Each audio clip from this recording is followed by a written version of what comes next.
Mr. Speaker, I yield myself such time as I may consume and ask leave to revise and extend my remarks. Objection so ordered. Gentleman's recognized. Mr. Speaker, I rise in strong support of H.Con.Res.353, expressing the sense of the Congress that the United States should assume a strong leadership role in implementing the decisions made at the Earth Summit in Rio de Janeiro, developing a national strategy to implement Agenda 21 and other Earth Summit agreements through domestic policy and foreign policy, by cooperating with all countries to identify and initiate further agreements to protect the global environment, and by supporting and participating in a high-level United Nations Sustainable Development Commission as amended. I now yield to the gentlewoman from California, Ms. Pelosi, the sponsor, to explain the resolution. The gentlewoman from California is recognized. I thank the gentleman for yielding. Thank you, Mr. Speaker. I thank the gentleman for yielding. In fact, it is a very simple resolution, which the gentleman has just mostly explained. I would, Mr. Speaker, like to take a moment to thank Chairman Fasell and Mr. Broomfield, Mr. Yatron and Mr. Beereiter, the chair and ranking member of the subcommittee, and the members of the Foreign Affairs Committee for their assistance in expediting consideration of this legislation. The Earth Summit Environmental Leadership Act, as this is known, presents us with an opportunity to follow up on the important work of the Earth Summit to develop its blueprint, Agenda 21, for global environmental action. H.Con.Res.353 outlines a comprehensive national strategy for sustainable development in accordance with the principles of Agenda 21 to be coordinated under the leadership of a specific office and at the direction of a high-level government official. The resolution also urges the United States to identify and initiate further agreements to protect the global environment and to support the creation of a high-level United Nations Sustainable Development Commission headed by an Undersecretary General. Third and lastly, the President is urged to report to Congress on the progress made on with this action. H.Con.Res.353 is supported by the administration. I have been in contact with the appropriate offices of the State Department and have incorporated their suggestions into the resolution. The 71 co-sponsors of this measure include one-half the members of the Foreign Affairs Committee and all of the House delegates to the Earth Summit. It is also supported by the major United States non-governmental organizations concerned with the environmental issues. The Earth Summit presented world leaders with an opportunity that should not be lost. We must now embark on a new course that will sustain our planet and its resources for the benefit of future generations. This resolution calls on the United States to assert its leadership to achieve this goal.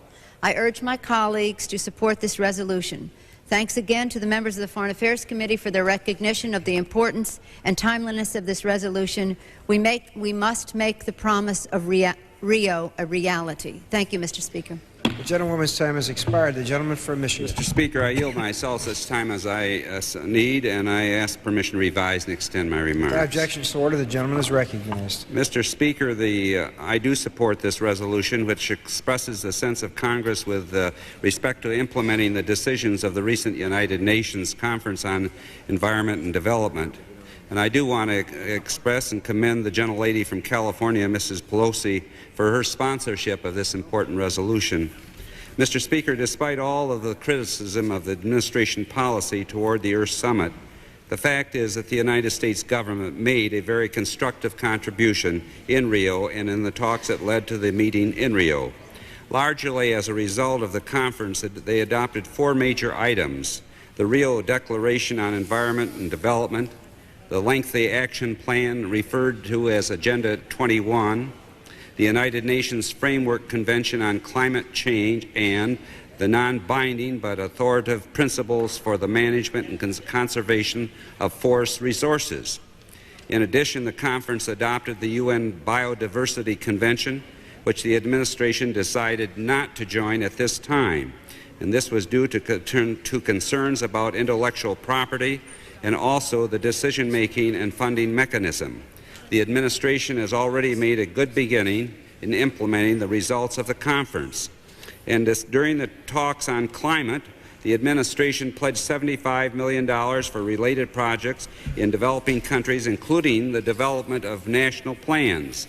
The President announced that the United States would have our own national plan on climate ready by the end of the year in order to start international consultations in January of 1993. The President announced a Forest for the Future initiative to double worldwide forestry assistance, beginning with $150 million additional U.S. contribution.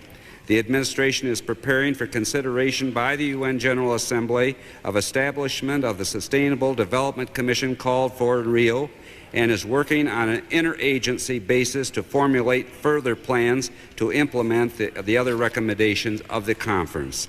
The good start made by the administration shows that the United States is serious about international cooperation to address global environmental problems.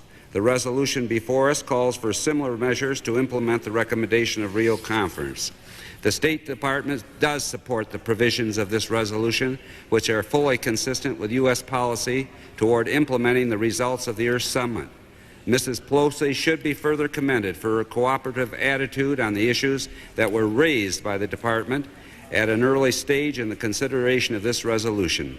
Mr. Speaker, I was also appointed to the Earth Summit as an observer, a delegation. Although I did not actually attend the conference, I did follow the proceedings very carefully. Recently, I had the opportunity to contribute to an article on these matters to a magazine called Michigan International Lawyer.